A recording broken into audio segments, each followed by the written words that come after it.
Hello, you beautiful specimen of a human being. In this video today, I'm going to share why I decided to ditch the UK and move here to Thailand.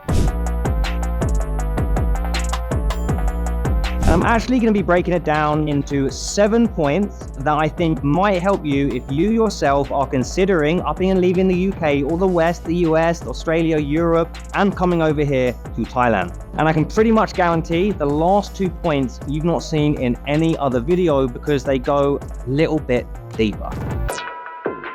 Let's face it, the UK is a shit show at the minute. And whilst Thailand isn't all sunshine and rainbows that everybody makes out, it does have a fair bit of sunshine.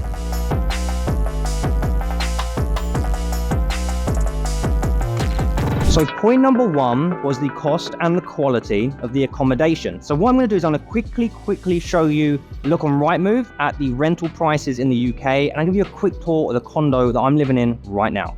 Apparently Durham is the cheapest place in the UK to live. So all of these are student accommodation, right? £412, £430, £475, £477, £500, right? So these are student accommodations. These aren't even renting your own place. Okay, this is insane how much it costs to live in the UK at the moment. So let's just say, for example, right, I wanted to rent a bedroom, just a bedroom in this shared house as a student. This is going to be the house, right? This is what it looks like. Okay, cool. Kitchen, bedroom, right? Now that is what it costs. That is more money than it costs for my flat, my condo in Bangkok, which I'm going to show you right now. Bearing in mind this is the cheapest area in the UK, I'm going to show you my condo, which is in one of the best areas in Prakanong, one of the best areas in the whole of Bangkok, and Bangkok is one of the best cities in the whole world. So let me give you a quick glimpse at my condo and my building right now. Let me give you a little tour of my condos. As I said, this condo building is in an area called Prakanong, which is a great location, and it's right next to the BTS, which is the train line in Bangkok, the overland one, not the MRT, which is the underground. And I love this building. First off, the facilities are brilliant. I love the gym. I use the gym probably twice a day here. I come down in the morning, do my stretching, my tai chi, have my little routine, and I love the view I get of the BTS in front of me. It's brilliant. I also have a swim every single day and a steam as well. So really making use of the facilities. I know a lot of people say, you don't use the facilities. Look, I take full advantage of the banging facilities that are available in these condos here in Bangkok. There's also a brilliant co-working space that again I use probably 5 to 6 times a week. Really make the most of that, and it's just a nice little extension to your actual room. And then looking at the room, the room is around 35 square meters. It's not huge, but you don't really end up spending much time in your condo. I personally don't end up spending much time in my condo anyway, because I live in Bangkok and I want to go and see some shit and I want to go and do some shit. So yeah, it certainly serves the purpose that I need it for. It's got a brilliant view overlooking the BTS and Bangkok in general. Great view from the room, and yeah, does everything that I need it to.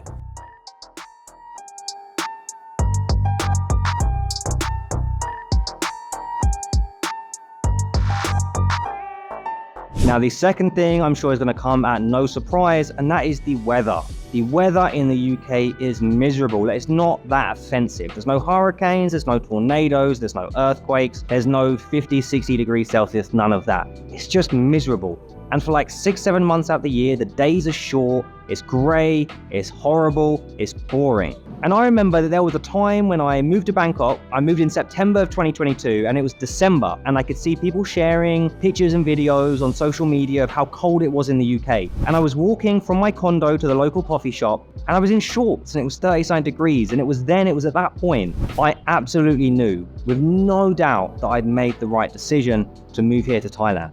Now, there's a lot of studies that show that weather and hot temperature actually has a direct correlation on your mood. So it will actually make you happier living somewhere sunnier and warmer. That being said, I do live in Bangkok, and I love Bangkok, it's awesome, but the pollution is horrific, and I do miss the crispness of the UK air. And in fact, first thing I do when I go back to the UK is just like breathing in that fresh air. And I'm actually So I don't even want to do that in Bangkok right now, so I have no idea what that would do to my lungs. Now, all that being said and done, you les can suck a dick.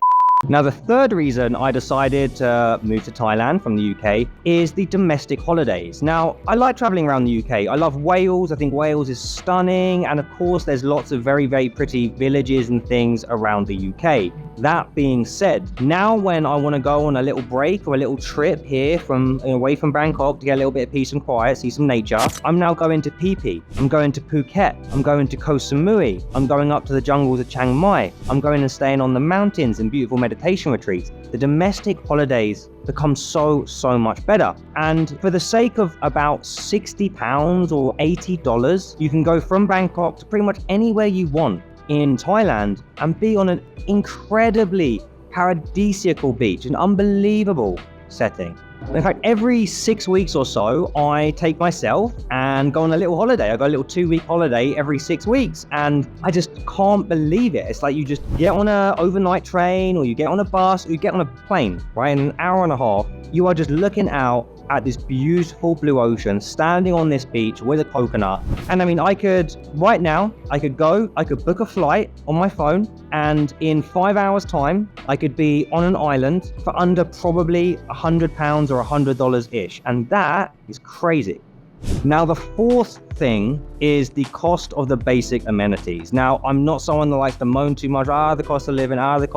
Yes, the cost of living is a joke, but I just try to earn more money. But here's a joke. And particularly on things that are just like basic day-to-day amenities. For example, going and getting a bottle of water is going to cost you maybe £1.20. Here, you might get it for 20p, right? Something like that. Then you've got public transport. If you want to go a couple of stops on the train, it's going to cost you about £5. Here, it's going to cost you maybe 80p or $1. Then you've got a taxi. I remember I got a short Uber in the UK, 20 minutes away, cost me about £40, or about $50, which is around 1,600 baht. The equivalent one here cost about £4.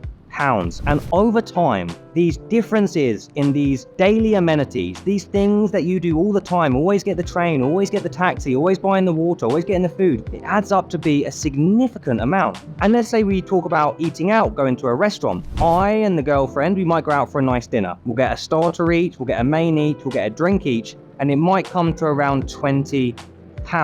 Now, if you was to go pretty much anywhere in the UK and you're going to get a starter each, you're going to get a main each, and you're going to get a drink each, you're probably looking at around 50 to 60 quid. Now, of course, it's affordable, but you can't really do it 2 or 3 times a week, because next thing you know, you're doing 800 quid, you're doing £1,000 a month. Here, you can go out for dinner 2 or 3 times a week. A social life and going out there and experiencing fun things just becomes far more accessible, because the financial barrier to access is so much lower. Now, the fifth thing is just basic stuff to do. I did find that being in the UK, you're somewhat limited by the things you can do. I mean, you've got pubs, but I don't really drink. You've got restaurants, but that gets pretty pricey. You could go somewhere outside if the weather's nice, if the weather's permitting. And then you've got sort of basic activities. But again, it starts to get pricey, it starts to get expensive, and you're just limited in the things you can do. Coming to Bangkok, there is almost too much to do. And now, of course, there probably is that little component where when you live in the UK, you're not a tourist, so you haven't got that tourist mindset and you want to go and see all the different things that's around. But that being said, you might bring that over to Thailand, you might bring that over to Bangkok. But that being said, there is so much more to do. Just to put it into perspective, right next door to where I live, there's a giant food court, and we go there with friends all the time. It's called W District. There's loads of different food choices to eat. I can hop on the train for 1 stop, I'm at 1 shopping center. I can go 2 stops, there's 2 more shopping centers. I can go 4 stops, there's another shopping center.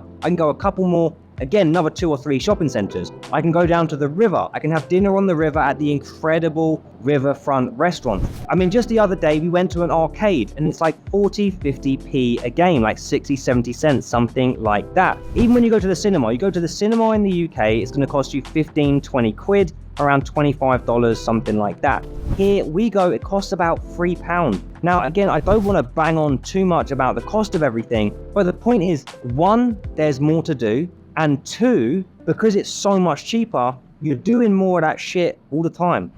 So the sixth reason is to step out of the news cycle.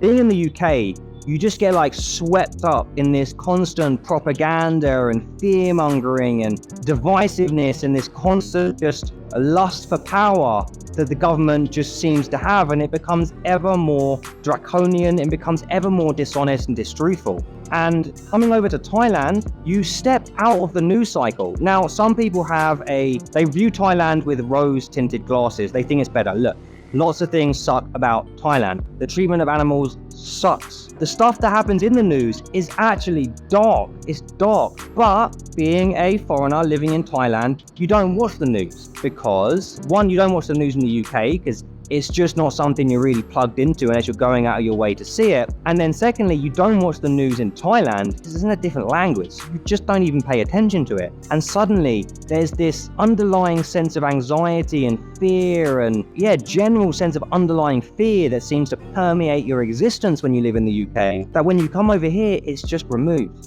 Okay, now the seventh and final reason I left is a bit of a deep one, and this is to break free from our conditioned patterns of action. See, everyone has an idea of who they think we are, and we spend much of our life just reacting based on the ideas others have of us, right? When we're around one group of people, we're like this type of person. When we're around another group of people, we're like this type of person. And we just constantly spend our lives in a state of reactivity based on the perceptions others have about who we are. And when you step away from the home you've always lived and the culture you've always known, you are a little bit more free to reinvent yourself anew and find out who you truly are. If you're no longer reacting to the normal friends you have, you're no longer dealing with the normal people that you do and the problems that they have and the ideas they have of you and how you can help them, and you're constantly just reacting based on what their expectations are of you, you have this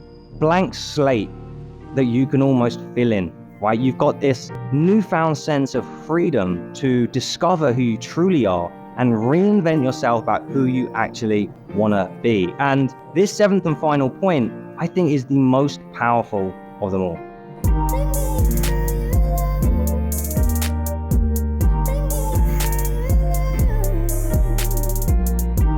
There you have it. They are my 7 reasons for why I decided to up and leave the UK for good and come and live in Thailand. I always see myself living in Southeast Asia for now. Now, of course, things change, life changes, but where I'm at in my life right now, I don't ever see me living anywhere other than Southeast Asia. I hope you enjoyed the video. If you did like this and you like stuff around Thailand or living in Southeast Asia, as well as making money online, I just want to invite you to subscribe to my weekly newsletter called Trippy Tuesdays, where each week on a Tuesday, I send you information about traveling around Southeast Asia, living in Southeast Asia, as well as how you can make money online. So if that's the kind of thing you dig, click the link in the comment or the description of this video, enter your details, and I'll see you in your box soon. And again, if you did like this video, I just want to invite you to watch the next video that's recommended on the screen right now, because I think you might get a ton of value out of it, and I hope you enjoy it. But thank you so much for watching, and peace.